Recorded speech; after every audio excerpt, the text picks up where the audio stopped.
we are done with the VPN part. Now it is fine tuning of whatever we have studied, timers and timeouts, nothing complex. हमारे पास एक command है global configuration mode में time out.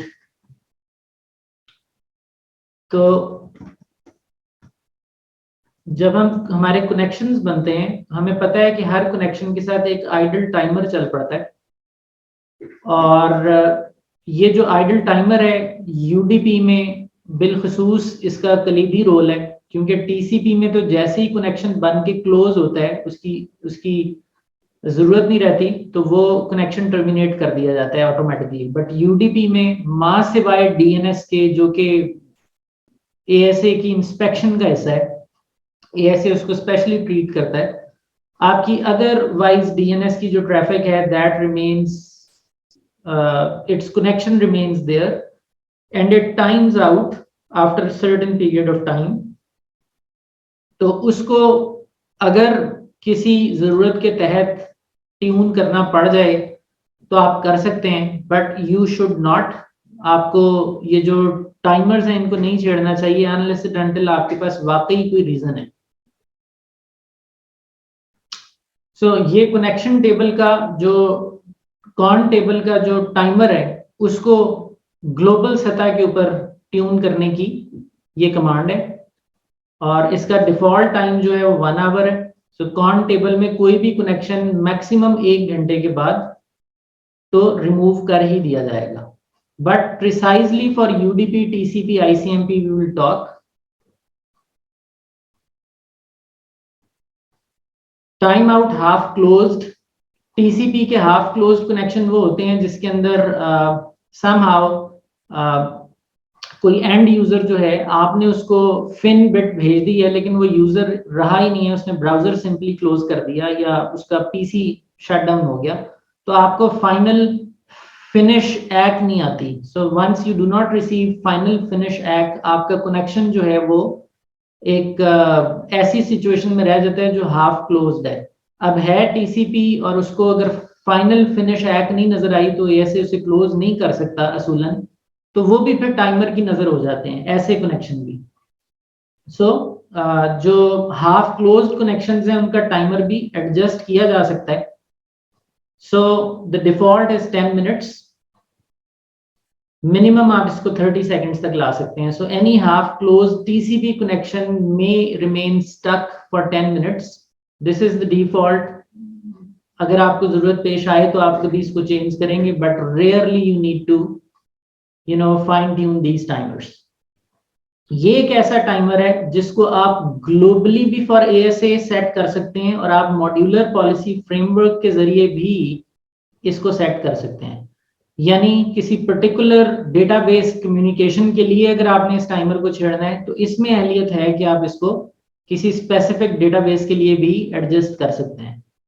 और उसमें वही बात है कि आपको क्लास में उस डेटाबेस की ट्रैफिक को कैच करना है, उसको पॉलिसी मैप में कॉल करना है, चाहे ग्लोबल पॉलिसी मैप में कॉल करें या अपना बनाएं, और उसमें फिर set connection time out half closed वही कमांड रिपीट हो जाएगी.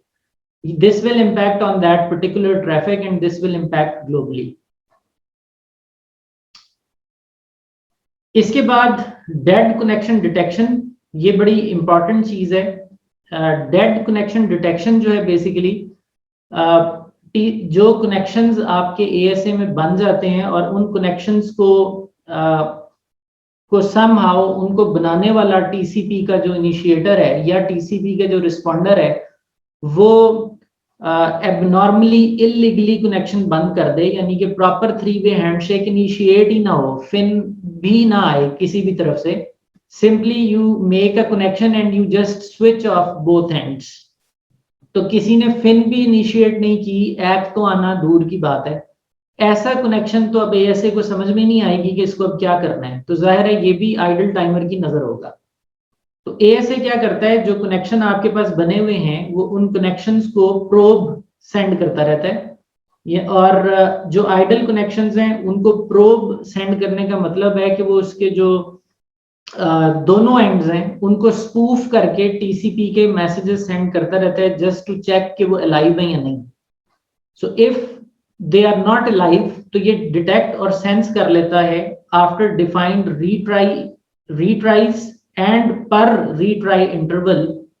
जब वो सारी रीट्राइज और वो इंटरवल गुजर जाएंगे तो ये उस स्पेसिफिक कनेक्शन को बजाते खुद किल कर देगा, कबल इसके कि उसका ग्लोबल कनेक्शन टाइम आउट जो कि 1 घंटा है वो टाइम अकर हो।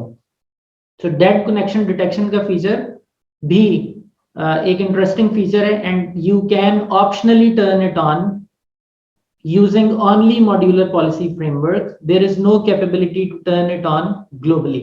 This is only for the specific communication and it is by choice. If you want, you can turn it on.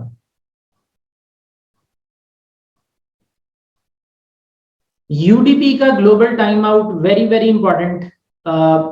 UDP का पूरा प्रोटोकॉल, UDP और TCP दोनों ये 40 पे रहे हैं, UDP और ICMP sorry. They are basically, these timers are very important for the security of UDP and ICMP. UDP का किसी भी कनेक्शन को खोलने के बाद अगर आप उस पर कोई भी बाइट्स एक्सचेंज नहीं करते तो बाय डिफॉल्ट 2 मिनट के बाद वो उसको कनेक्शन को वैसे ही कनेक्शन टेबल में से निकाल देता है। यही वाहिद तरीका है जिससे ASA UDP को सिक्योर कर रहा है। अब ये 2 मिनट्स का टाइम अगर आप कम करना चाहें तो आप कर सकते हैं ग्लोबल सतह पर। इसका इम्पैक्ट मिन हैसुल ASA पड़ेगा। ICMP के लिए यही टाइम आउट 2 सेकंड्स का है। ICMP की कोई भी रिक्वेस्ट आपने सेंड की, उसके लिए कनेक्शन बना, अगर उस पर मजीद कोई बाइट्स नहीं एक्सचेंज हो रहे तो विद इन 2 सेकंड इसको टीयर डाउन कर दिया जाएगा, काट दिया जाएगा। अगर हम इसको चेंज करना चाहें तो ये भी ग्लोबल सतह के ऊपर किया जा सकता है। उसके बाद ट्रांसलेशन है। ट्रांसलेशन टेबल, जो भी आप पैट ट्रांसलेशन क्रिएट करते हैं या नेट ट्रांसलेशन क्रिएट करते हैं, फॉर एग्जांपल डायनामिक नेट किया आपने, आपके पास 10 IPs का पूल है और आपने ट्रांसलेट किया है उसके ऊपर 1-on-1 मैपिंग की है, पोर्ट बेस्ड मैपिंग नहीं, 1-on-1 मैपिंग की है। तो आपने तो डाउनलोडिंग की 5 मिनट और आप डाउनलोडिंग करके चले गए, उसके एवज जो कनेक्शन बने हैं कनेक्शन टेबल में वो एक अलहदा रजिस्टर है, अलहदा खाता है, वो टाइमर्स की नजर हो गए, वो प्रोटोकॉल अवेयरनेस की नजर हो गए, इंस्पेक्शन इंजन ने उनको किसी ना किसी तरीके वॉश आउट कर ही दिया कॉन टेबल में से। लेकिन उस कनेक्शन ने जिस ट्रांसलेशन को यूज किया था जो एक्सलेट में बनी हुई है डायनामिक ट्रांसलेशन, उसकी मियाद क्या होगी? उसका ताल्लुक कनेक्शन टाइमर्स के साथ नहीं है, उसका टाइमर एक अलहदा टाइमर है, वो ट्रांसलेशन को क्लियर करने का टाइमर है। तो टाइम आउट एक्सलेट के आगे जो भी टाइम आप बताएंगे ये वो आइडल टाइम होगा जिसके गुजर जाने के बाद एक डायनेमिकली मिला हुआ IP आपको फ्री कर दिया जाएगा किसी और के लिए। बाय डिफॉल्ट इसका टाइम 3 घंटे है। आप इसको कम कर सकते हैं और आप इसको नीचे लाते लाते 1 मिनट तक ला सकते हैं। बट 3 आवर्स पे क्यों रखा हुआ है, इतना ज्यादा टाइम क्यों दिया हुआ है? इसलिए कि जब भी आप इंटरनेट पर जाएं हत्तल इम्कान कोशिश की जा रही है कि आपको डायनामिक पूल में से वही IP मिले, क्योंकि आपके लिए ट्रांसलेशन पहले से पड़ी होगी। बट अगर कंटेंशन बेस्ड नेटवर्क है जिसमें 10 पब्लिक IP हैं और आपने 20 लोगों को लेके जाने की सोची हुई है, तो आप चाहेंगे कि उसमें ये जो ट्रांसलेशन है ये 3 घंटे तक किसी एक के लिए ना रहे, लेट से 5 मिनट 10 मिनट आइडल रहने के बाद क्लियर हो जाए ताकि मजीद लोग इसको इस्तेमाल कर सकें। So if that is the case, you may need to touch this timer, but by default it is 3 hours. अब पैट की बात कर लेते हैं। पैट का मतलब है कि जब आपकी ट्रांसलेशन हुई है एक IP पर मल्टीपल IPs की, यानी प्राइवेट IP 100 थे, पब्लिक IP 1 था, 100 के 100 इकट्ठे एक ही पब्लिक IP से गए, तो उस पब्लिक IP की जो पर्टिकुलर पोर्ट है, जाहिर है आपने उसे इस्तेमाल किया और आप इंटरनेट पे गए, तो वो पोर्ट्स लातादाद तो है नहीं, उनकी एक वर्चुअल लिमिट तो है, और फुल एंड फाइनल लिमिट 65,535 है। जाहिर है सारी पोर्ट्स तो इस्तेमाल होती भी नहीं है, 0 से 65,535 तक। कुछ हाई पोर्ट्स प्लेटफॉर्म में रिजर्व होती हैं, you do not touch them. तो रफली स्पीकिंग 64,000 दफा ही आप एक आईपी को बार बार यूज कर सकते हैं।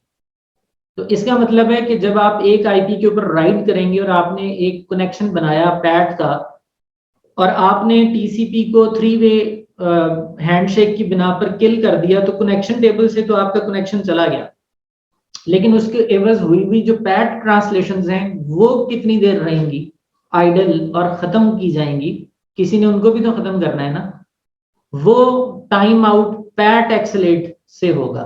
इसका टाइम रिलेटिवली बहुत ही शॉर्ट रखा गया है, 30 सेकेंड है। यानी एक ट्रांसलेशन पैट की आइडल 30 सेकंड अगर रही तो वो पोर्ट फ्री, नेक्स्ट पर्सन उसको यूज कर सकता है।